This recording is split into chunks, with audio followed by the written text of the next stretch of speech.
നമസ്കാരം. ഞാൻ കൃഷ്ണദാസ്, ആഞ്ജനേയ ജ്യോതിഷാലയം. മനോജവം മാരുതതുല്യവേഗം ജിതേന്ദ്രിയം ബുദ്ധിമതാം വിരുഷ്ടം വാദാത്മജം വാനര്യോധമുഖ്യം ശ്രീരാമദൂതം ശിരസാ നമാമി.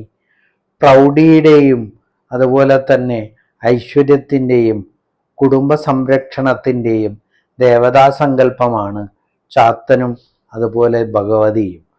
പണ്ട് കാലം മുതലേ നമ്മളെ പുരാതന തറവാടുകളിൽ ഈ രണ്ട് മൂർത്തി സങ്കല്പങ്ങളും വെച്ച് ആരാധിച്ചിരുന്നത് മൂലം ആ കാലഘട്ടത്തിൽ ഏതൊരു കുടുംബത്തിലാണോ ഇതിൻ്റെ ആരാധനയും പ്രാർത്ഥനയും ഉണ്ടായിരുന്നത്, ആ കുടുംബത്തിൽ ഐശ്വര്യവും അഭിവൃദ്ധിയും ധനസ്മൃതിയും ഉണ്ടായിരുന്നു എന്നുള്ളതാണ്.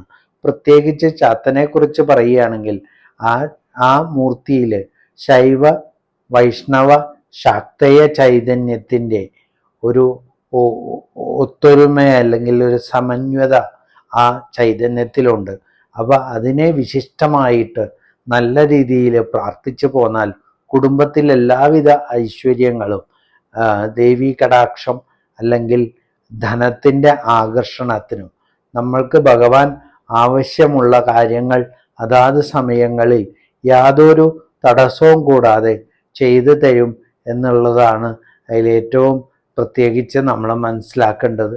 നമ്മുടെ ഓരോ ദിവസവും നമ്മൾക്ക് പുതിയ പുതിയ കാര്യങ്ങൾ ജീവിതത്തിൽ വന്നു ചേരുകയും മനസ്സിന് സന്തോഷം, ആയുരാരോഗ്യ സൗഖ്യം, ധനസ്മൃതി എന്നിവ ഉണ്ടാകുകയും ചെയ്യും എന്നുള്ളതാണ് ഈ ചാത്തൻ്റെയും ഭഗവതിയുടെയും കുടുംബത്തിൽ വെച്ചുള്ള ആരാധന കൊണ്ട് നമ്മൾ ഉദ്ദേശിക്കുന്നത്.